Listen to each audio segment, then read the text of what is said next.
How do you grow a company in what I would call a hyper-competitive environment that we live in today? And that environment isn't going to change. Growth is more challenging than it's ever been. A lot of times companies have relied on market forces to provide most of the trend of their growth. Except now the markets are only growing, if they're growing at all, they're only growing at 2 or 3%. That disruption's inevitable. Disruption can come from many, many different sources. Even your companies can't be the same company they were 10 years ago to what they were now to 10 years from now. Over any period of time, disruption's inevitable. Aikido masters take the energy of whatever's coming at them and flip it and turn it to their advantage. To be a long-term winner, become a disruptive competitor or get disrupted. And by disruptive competitor, I mean two different things. The ability to disrupt your competition, call that big D. And little d, you also have to be a disruptor within your own company. If you're going to keep evolving your company, you have to periodically break patterns that have existed and break legacies that have existed in your company. One of the key ideas that I want to introduce is the difference between innovating and innovation. People were wired to think innovation meant, what are you doing in products and services? You know, the scorecard is what revenue are you getting from new products and services in the last 5 years? It's the rest of the spectrum that's providing most of the value and most of the profitability. I want to look at innovating across the entire spectrum. So I like to look at very complex systems and figure out what are the first principles that are driving behavior. Then if I can transfer those first principles, other people can adopt that and create new growth values for themselves and their companies.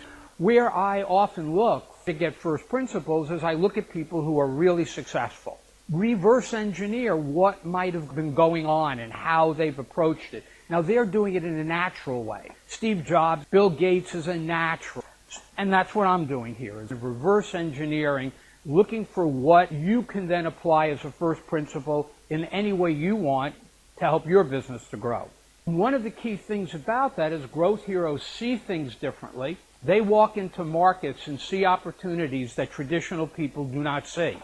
And they're serial disruptors. We talk about how people who've serially disrupted their company, then there's something applicable to an established company and helping it to grow. Whether it's a mid-sized company, family-owned company, private equity-owned, or whether it's a publicly traded company. A way that I ask people to think about it is to think about it from the perspective of different lenses.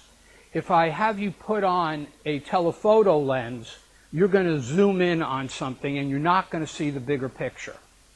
If I have you do a wide angle, it's the reverse. You're going to see the big picture and you're not going to see the details. These are lenses that are the result of my reverse engineering what I think growth heroes do to have been serial disruptors in a big D and a little d way. So I'm just going to go very quickly through these lenses. Bold aspirations. Everybody that you think of as a growth hero is somebody that you recognize they were out to do something. They had bold. What that looks like, that's very different for growth heroes than the way traditional people think about growth is the following. Everyone knows the S-curve. Most companies, the point at which they start getting concerned and the point at which they start looking for new growth is when topped out. They've matured out that area of the product line. The growth heroes think very differently because the growth heroes plan out the next generation while they're in the rapid growth stage. If you think about Apple, if you think about Amazon, they never waited until they plateaued in a particular area before they introduced the next big idea. Out innovating the competition. So the idea here is we're innovating across the entire spectrum of value. We look at the company and we say, where are we out innovating the competition? Where's the competition out innovating us? Where could out innovating the competition and ourselves give us a disruptive advantage? And you can map that back to how the growth heroes have actually disrupted themselves. An example of that's Nespresso. Nestle is the largest supplier to retail in the world. When they introduced Nespresso, they broke a lot of eggs. The importance is being an outsider.